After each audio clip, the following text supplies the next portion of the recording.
Hello there YouTube.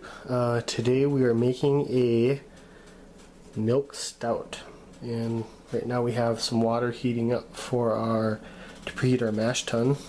I just like to mention that I like to put the even though it has a false bottom, I like to use one of these nylon bags. I think it helps keep the crap out of your wort. And let's see, we have our grain all crushed. Might not look it, but there's some dark grains in there.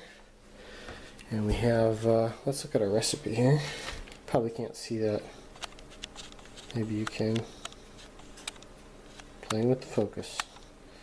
Okay, we have 5.5 pounds of Maris Otter, 3 pounds of dry malt extract, 12 ounces of Simpson's Dark Crystal, 12 ounces of Simpson's chocolate, 8 ounces of Simpson's roasted barley, 2 ounces of Kent Golding leaf hops at 5.4 alpha, and for 60 minutes. Gives you about 28-27 IBUs, and our yeast is the White Labs London Ale yeast. And there's our hops. I love Kent Goldings. And for water, we are going to be using only the best Candy Yohai purified water from Chippewa Falls, Wisconsin, where they make the Line and Cools beer, if you like Line and Cools. And then I find I don't like to throw my hops right into the oh, there I am playing with the thing again. I don't like to put my hops right in the boil kettle. I like to use these bags. These bags will keep like 99.9% of the stuff out of your wort. And let's see what else we got here. We have our fermenter with our star sand in it, and our chest freezer all pre-cooled to below 65 degrees. And let's take a look at the actually I had 2 starters in there because I'm making another one tomorrow, but there's our starters chilling out in the fridge. So yeah,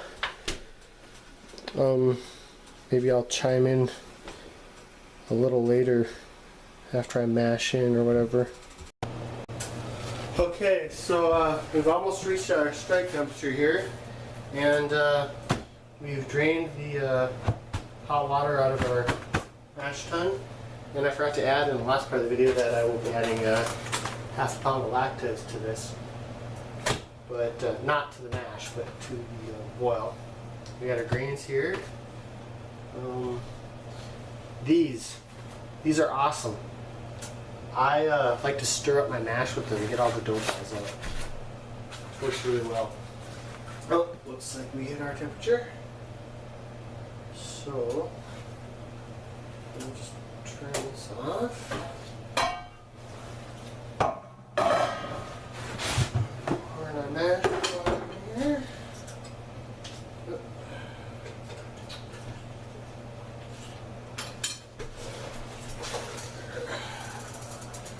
Make sure our valve is closed. We don't want hot water going everywhere.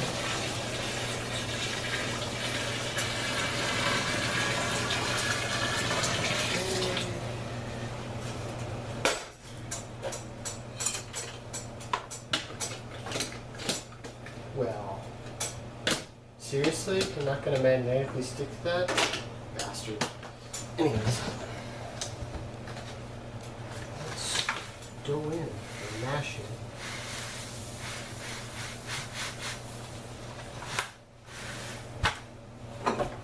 I do use my spoon. I do use my spoon a little bit. For the most part, oh god, that already smells awesome.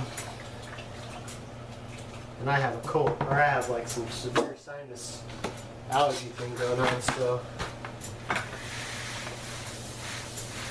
I can smell this. That's pretty awesome.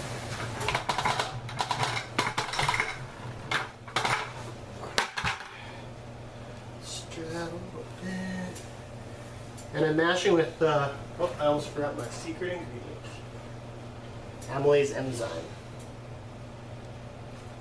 I always add this. and I always get 75% efficiency. Except one time when I didn't mash with 1.5 quarts per gallon. That's what I use when I mash. Actually, it doesn't look like there's...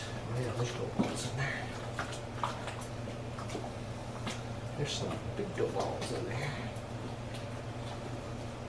We'll get those out though. Yeah, I can feel them in there. They're quite large, but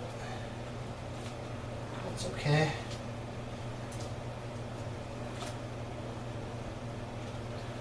There's one.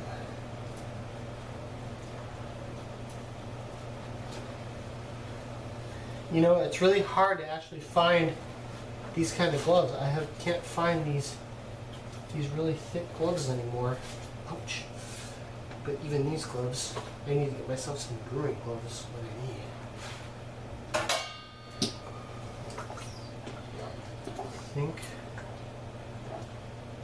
I think, oh, there's a dough ball. I think it's almost ready.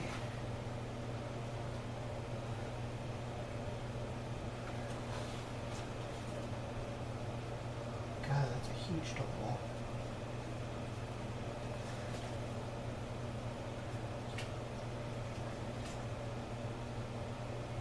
While this works really well, at the same time I should have poured all my grains in there at once.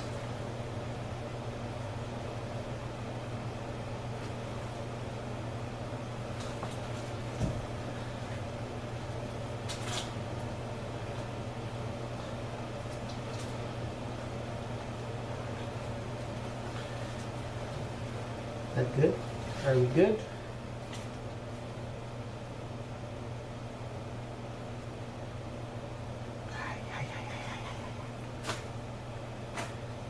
Are we good? Let's do one more stir. We'll take a temp reading.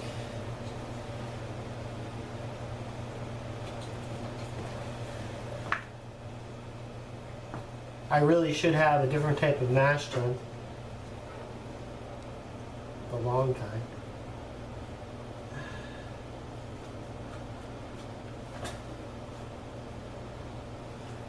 But I don't.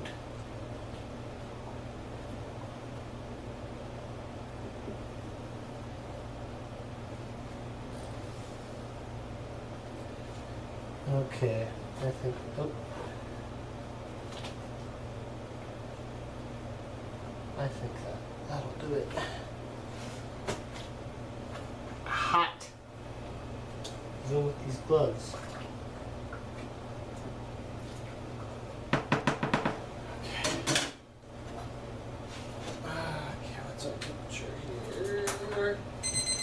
Oh, shut up. We are at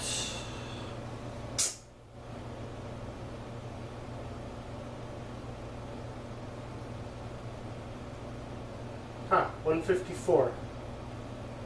Just what we wanted.